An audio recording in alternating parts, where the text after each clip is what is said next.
ರಾಜ್ಯ ಬಿಜೆಪಿಯಲ್ಲಿ ವಿಜಯೇಂದ್ರ ಯತ್ನಾಳ್ ಬಣಗಳ ನಡುವಿನ ಸಂಘರ್ಷ ಜೋರಾಗ್ತಾ ಇದೆ. ಬೆಂಗಳೂರಿನಲ್ಲಿ ಸಭೆ ನಡೆಸಿದ ವಿಜಯೇಂದ್ರ ಬಣದ ಮುಖಂಡರು ರಾಜ್ಯಾಧ್ಯಕ್ಷರ ನೇತೃತ್ವದಲ್ಲೇ ವಕ್ಫ್ ವಿರೋಧಿ ಹೋರಾಟ ನಡೆಯಬೇಕು ಅಂತ ಆಗ್ರಹಿಸಿದರು. ಯತ್ನಾಳ್ ಪ್ರತ್ಯೇಕ ಹೋರಾಟ ಕೈಬಿಡದಿದ್ರೆ ಹೈಕಮಾಂಡ್ಗೆ ದೂರು ಕೊಡ್ತೀವಿ ಅಂತ ಎಚ್ಚರಿಸಿದರು. ಉತ್ತರ ಪ್ರದೇಶದ ಕಟೇಹರಿ ಉಪಚುನಾವಣೆಯಲ್ಲಿ ವೋಟ್ ಹಾಕಲು ಪೊಲೀಸರು ಬಿಟ್ಟಿಲ್ಲ ಅಂತ ಬುರ್ಖಾಧಾರಿ ಮಹಿಳೆ ಆರೋಪಿಸಿದ್ದಾರೆ. ಇದೇ ಮಾದರಿಯ ಘಟನೆ ಸಿಸಮಾವು ಮೀರ್ಪುರ ಉಪಚುನಾವಣೆಯಲ್ಲೂ ಆಗಿದೆ ಅಂತ ಸಮಾಜವಾದಿ ಪಕ್ಷ ಆರೋಪಿಸಿ ವಿಡಿಯೋ ರಿಲೀಸ್ ಮಾಡಿದೆ. ಪೊಲೀಸ್ ಬಲ ಪ್ರಯೋಗಿಸಿ ಯೋಗಿ ಸರ್ಕಾರ ಚುನಾವಣೆ ಗೆಲ್ಲಲು ಹೊರಟಿದೆ ಅಂತ ಆಪಾದಿಸಿದ್ದಾರೆ.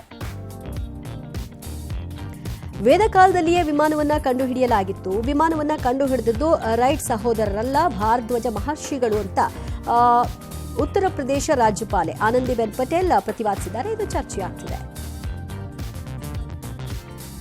ರಾಯಚೂರಿನಲ್ಲಿ ಮಧ್ಯರಾತ್ರಿ ಜೆಸಿಬಿಗಳು ಘರ್ಜಿಸಿವೆ. ಶಾಲೆ ಮೀಸಲಾದ ಸಿಎ ಸೈಟ್ಗಳಲ್ಲಿ ಅಕ್ರಮವಾಗಿ ನಿರ್ಮಿಸಿದ ಶಿವ ಗಣೇಶನ ದೇಗುಲ ತೆರವು ಮಾಡಲಾಗಿದೆ. ಇದನ್ನು ಖಂಡಿಸಿ ಬಿಜೆಪಿ ಪ್ರತಿಭಟನೆ ನಡೆಸಿತು. ಕೋಟ್ಯಾಧೀಶರು ಇರೋ ಏರಿಯಾದಲ್ಲಿ ಸರ್ಕಾರಿ ಶಾಲೆ ಯಾಕೆ ಕಟ್ಟಬೇಕು ಅಂತ ಬಿಜೆಪಿ ಶಾಸಕ ಶಿವರಾಜ್ ಪಾಟೀಲ್ ಪ್ರಶ್ನಿಸಿದ್ದಾರೆ. ಇದು ಚರ್ಚೆಗೆ ಗ್ರಾಸವಾಗಿದೆ. ರೇಣುಕಾಸ್ವಾಮಿ ಕೊಲೆ ಪ್ರಕರಣ ಸಂಬಂಧ ಮತ್ತೆ ಇಬ್ಬರು ಆರೋಪಿಗಳ ಜಾಮೀನು ಅರ್ಜಿಯನ್ನ ಬೆಂಗಳೂರಿನ ಸೆಷನ್ಸ್ ಕೋರ್ಟ್ ವಜಾ ಮಾಡಿದೆ. ನಂದೀಶ್ ಹಾಗೂ ಪವನ್ಗೆ ಜಾಮೀನು ನಿರಾಕರಿಸಿದೆ. ಹೀಗಾಗಿ ಅವರು ಜೈಲಲ್ಲೇ ಇರುವಂತಾಗಿದೆ. ಗ್ಯಾಂಗ್ಸ್ಟರ್ ಲಾರೆನ್ಸ್ ಬಿಷ್ಣೋಯ್ ಸಹೋದರ ಅನ್ಮೋಲ್ ಮೊನ್ನೆ ಅಮೆರಿಕಾದಲ್ಲಿ ಅರೆಸ್ಟ್ ಆಗಿದ್ರು. ಇದಕ್ಕೆ ಕಾರಣ ಏನು ಅಂತ ಈಗ ಗೊತ್ತಾಗಿದೆ. ನಕಲಿ ದಾಖಲೆ ಮೂಲಕ ಅಮೆರಿಕ ಪ್ರವೇಶಿಸಿದ ಆರೋಪದ ಮೇಲೆ ಅನ್ಮೋಲ್ನನ್ನು ಅಮೆರಿಕ ಪೊಲೀಸರು ಬಂಧಿಸಿದರು.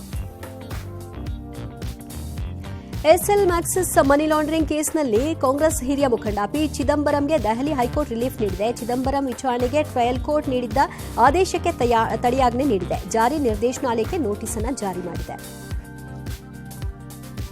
ಕಡೆಗೂ ಸಾಮಾನ್ಯ ಪ್ರಯಾಣಿಕರ ಕಡೆ ರೈಲ್ವೆ ಇಲಾಖೆ ಗಮನ ಹರಿಸಿದೆ. ಈ ತಿಂಗಳಾಂತ್ಯದ ಒಳಗೆ 370 ರೈಲುಗಳಿಗೆ 1000 ಹೊಸ ಜನರಲ್ ಬೋಗಿಗಳನ್ನು ಅಳವಡಿಸುವುದಾಗಿ ಪ್ರಕಟಿಸಿದೆ. ಸದ್ಯ ದೇಶದ ರೈಲುಗಳಲ್ಲಿ 583 ಜನರಲ್ ಬೋಗಿಗಳಷ್ಟೇ ಇವೆ.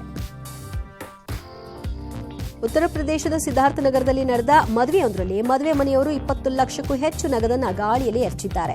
ಮನೆ ಜೆಸಿಬಿಗಳ ಮೇಲೆ ನಿಂತು 100, 200, 500 ರೂಪಾಯಿ ನೋಟುಗಳ ಕಂತೆಗಳನ್ನು ಜನರ ಮೇಲೆ ಎಸೆದಿದ್ದಾರೆ. ಜನ ದುಡ್ಡಿಗಾಗಿ ಮುಗಿಬಿದ್ದಿದ್ರು.